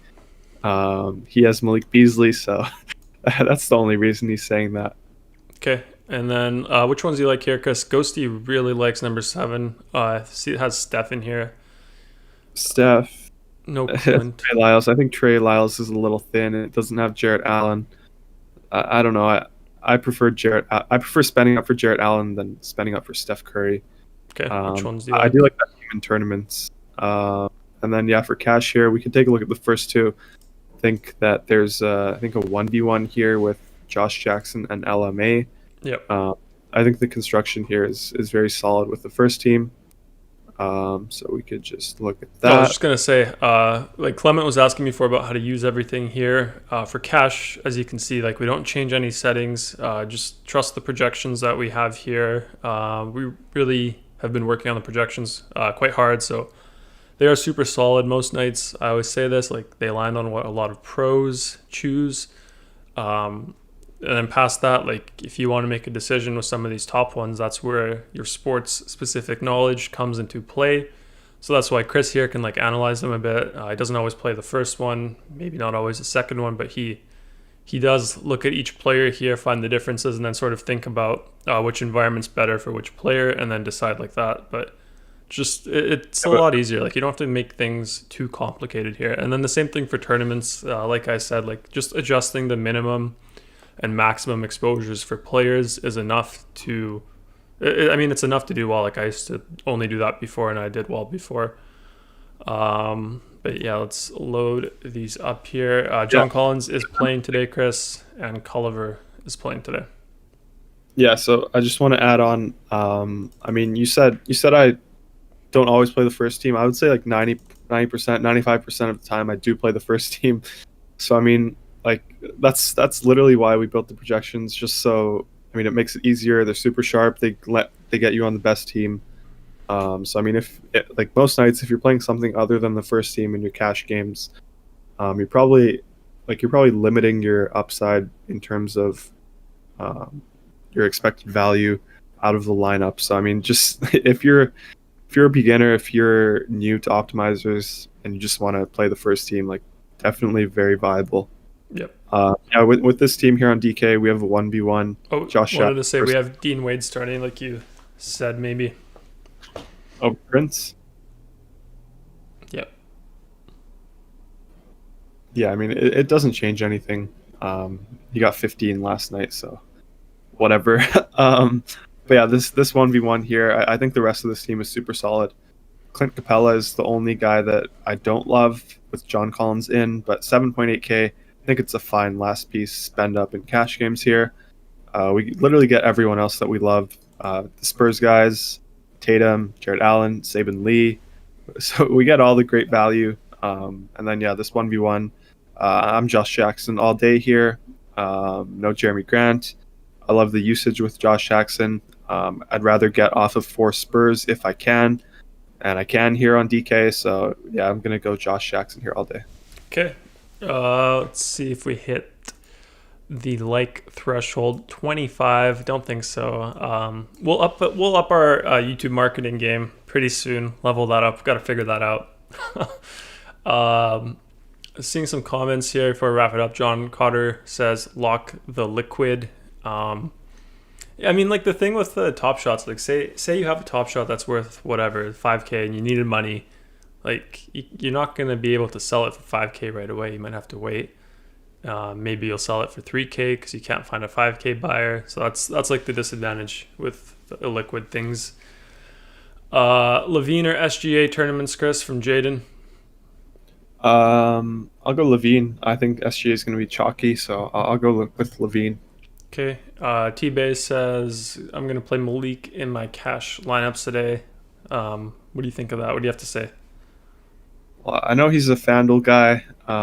Small forward on FanDuel is... I think it's viable on FanDuel. Okay. Yeah.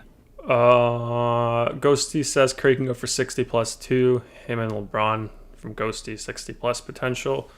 Ghosty says SGA. You like SGA, Chris? I mean, I love SGA and FanDuel cash, but if I'm playing tournaments, I'll go with Levine there just to kind of get the ownership. Yep. NC says thoughts on Nwaba over Hart if Gordon and Oladipo are out, Chris. So I assume that's a FanDuel question because we had Hart on our team. Yeah, I have no problems with that, especially if he gets ruled. I mean, especially if we get news that he's starting, then yeah. Yeah. What else we got? Ghosty says I'm off Lee, fading Lee on DraftKings. Are you comfortable with that, Chris? No, I wouldn't do that in cash games. And I have a question. John Cotter, what's your name in Discord? Isn't it just John Cotter? I don't think so. I Um, haven't seen a John in the Discord. Is it all up from here? Is that you? oh yeah, I think that might be him. Yeah, I like that guy. He's new in the Discord. You didn't know it was He John? was spitting. I thought it was. I'm not sure if it is. We have to get confirmation, but he was spitting some facts in the Discord earlier tonight. I mean today. Confirmation. Yeah, I'm pretty sure it's him, but yeah, we can confirm here. Yeah, he says fun Discord opto chat. Yeah, he says it's him, Chris. Got the confirmation. Nice. NC says, Chris, about Nwaba over Hart says for the FanDuel 5th lineup. Yeah, let's go back there and check it out. Yeah, I'm here. Oh, can you just click on all lineups? Yeah. Oh, we also have Mills not starting. Got Trey Lyles, so we're getting popped, Chris. LMA is starting. No, I'm fine with that. Yeah, that doesn't change too much for me. Like, We have Samanik starting, Lucas Samanik. yeah, that's kind of getting popped. But do we still have DeJounte, Lonnie, DeJounte at the 1, Lonnie at the 2, Aldridge at the 4? Do we have that?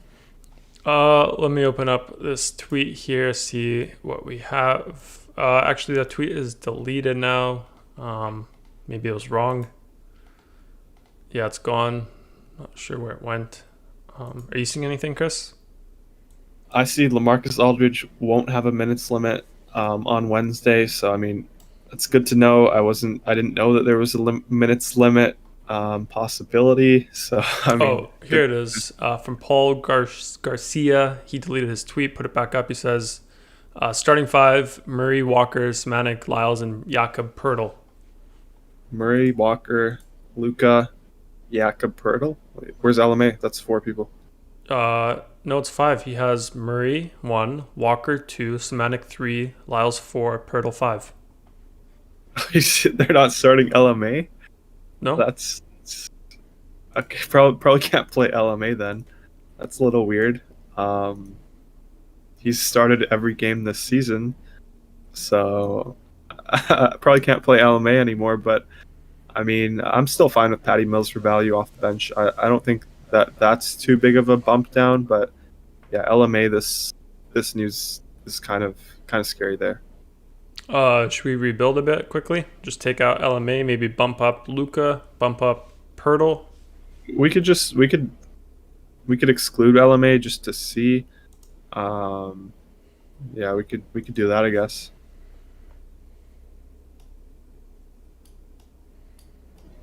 Where's the exclude button? Not here, but oh, here.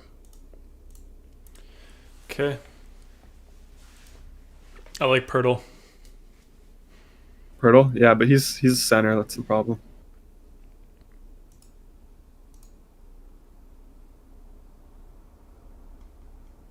There's Aldridge here. Well, we weren't getting him on DraftKings anyways. We were getting Josh Jackson, so Okay. I still think that's the same there. Ooh, getting some Sabonis here. Yeah, now these become more difficult in my opinion. Yeah, so can we just take a look at the first 2? I think so. Let me do that for you. Yeah, so we have, what do we have here? 3v3, 4v4. Yeah, so we have Jackson, Brown, Hart, Sabonis versus SGA, LeBron, Sadiq Bey, and Daniel Tice. You highlighted the wrong person, but that's okay, I guess. Oh, yeah, I did. Yeah, so I mean, I like the first side here more, I think. I actually don't know yet. So we got Tatum, SGA, LeBron, Sadiq Bey. I like all those guys. Josh Jackson, I love him tonight. Jaylen Brown, Sabonis, I like them as well. Maybe I like the second side here, actually. I think, I don't know, this is actually pretty close. So it's like you're paying up for LeBron a bit over Sabonis, and then you got, who do you get? You got Yeah, I think Brown the and second Hart. side might actually be a little better. I really like Josh Jackson. That's why I was kind of saying the first side at the start. But we still get Sadiq Bey here, so we still get a Piston. So yeah, probably a second side, but I'll have to wait on that decision. Yeah, this is FanDuel, by the way. Rocking. Yeah, do we wrap it up here, Chris? Is that it? Yeah, let's wrap it up. We got Lowry starting as well. Let's see what else we got. Brandon says, only thing about Top Shot cards, you can't display them or anything, so I don't get it. Card you can show off in your room, but people buying these just to sit in a vault on a website. Yeah, that's part of the reason why I think it's a little overvalued here. It's like, yeah, I don't know. What do you think of that, Chris? Yeah, I mean, I don't know. Like, if you play a video game, like you have items in there. I don't know. But in a video game, you actually use the items. It's a little different.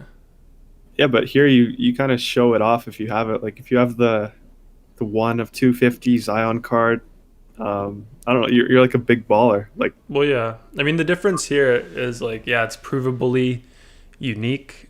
Obviously, you can copy the website link, like anyone can see it, but it's kind of like clout. Like I don't know. It's like jewelry, kind of showing off there online.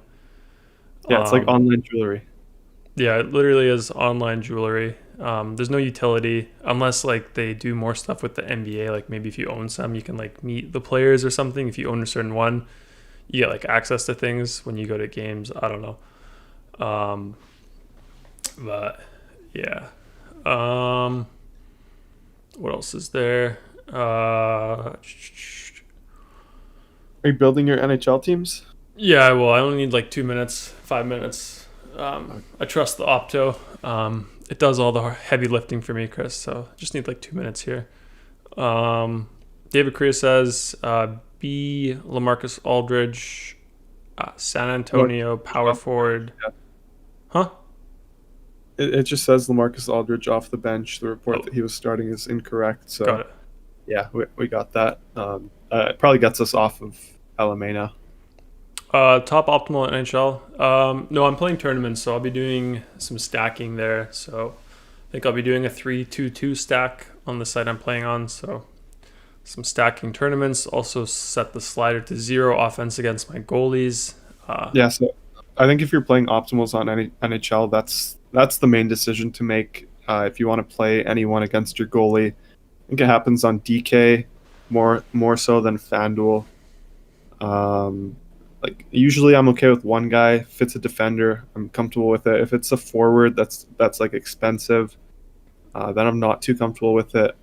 But yeah, that's the only setting that I would play around with if you're just trying to run optimals for NHL. Yep. But yeah, let's wrap it up. I think 20 out of 30. If we do hit it after the show's over, we'll just do it tomorrow. So no worries about that. Ghosty, in case you get worried about that, we'll do it tomorrow. Because I need to build my NHL. We have to do some CBB. So there's some stuff before the NBA lock. But yeah, appreciate everyone here tuning in. As always, good chat today. Good top shot chat today. Liquidity chat. NBA chat, DFS chat is really good today. Before you go, just a reminder, if you haven't, thumbs up the video, helps people find our content, helps us grow our community here, so we do appreciate that a lot. If you enjoyed the content, be sure to subscribe here. Every single day we do this show, weekends, holidays, birthdays, any sort of day, we'll do the show as long as we can get an internet connection and some sort of power, we'll do the show. So yeah, make sure you subscribe, hit the bell button, hit all. It's always 2.5 hours before slate starts. I think we got 30. We should do it after though, next time. Yeah, tomorrow. Because I do need to build my NHL lamps. We'll do it tomorrow, guys. So tune in tomorrow. No, we can do it now quickly. We could just do like a Okay. the 90-second timer. If you want to enter, just type something in right now. If we reach 35, we'll do an extra one tomorrow, but we'll do one now. 30 seconds. That's a little quick. Do 60 seconds. Okay. Be sweating out my NHL a bit, but it's okay. You said you need 2 minutes. Yeah. I'm zooming. Yeah. I was secretly hoping we wouldn't hit it so I could do my lineups. And then I see Ghosty in here like pushing it. Oh my god. No, I'm good. I literally only need 2 minutes. As long as we get 2 minutes here, but We should be out in at least 3 minutes, so you'll have 10 minutes. yeah. It says this is good luck for your lineups, good karma. Agree. Let's see. Yeah. Do we have the list together? Oh yeah, I have the list ready. Got a few people, 13 people, so yeah, no, I'll be fine. 13 minutes is more than enough. 10 minutes is like double, 5x the time I need. DK core, we got that. We went through it. There's the timer. DK core was still the same guys, Chris, by the way? Yeah, Yes. Murray, Mills, Tatum. You could remove Tatum. You could remove Mills, but I would say Murray, Lee, and Walker. Solid starting point there. Okay. Let's put the names in here. Wait, okay, 11 guys. So this is who we have here. Is that everyone? Looks like it's everyone. I just got to remove Rondo and Hasty. Okay, odds are looking good today. No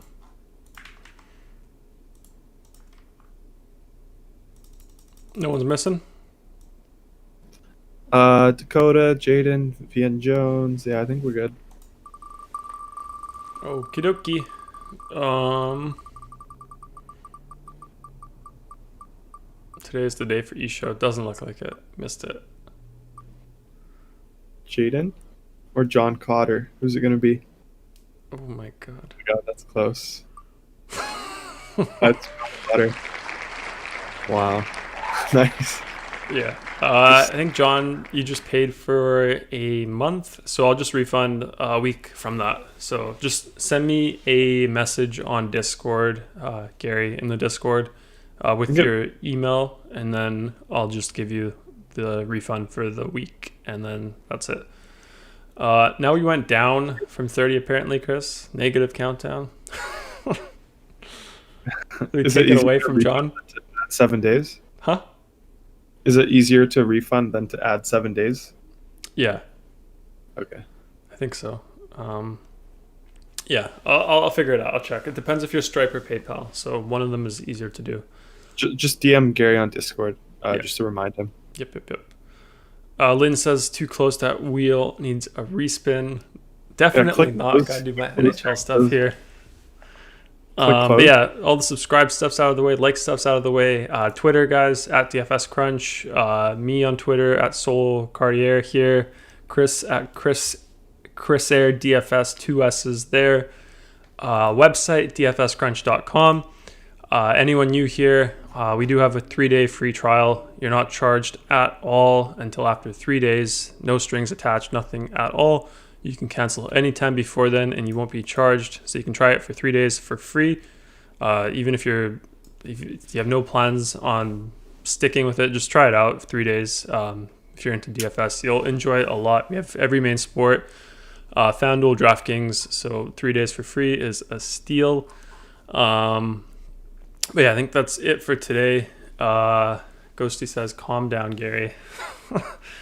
I think, yeah, that's it for today, guys. We'll be in the Discord answering questions there like we always do. And we'll be back tomorrow, 2.5 hours before main slate. So yeah, good luck today, guys, and see you all next time.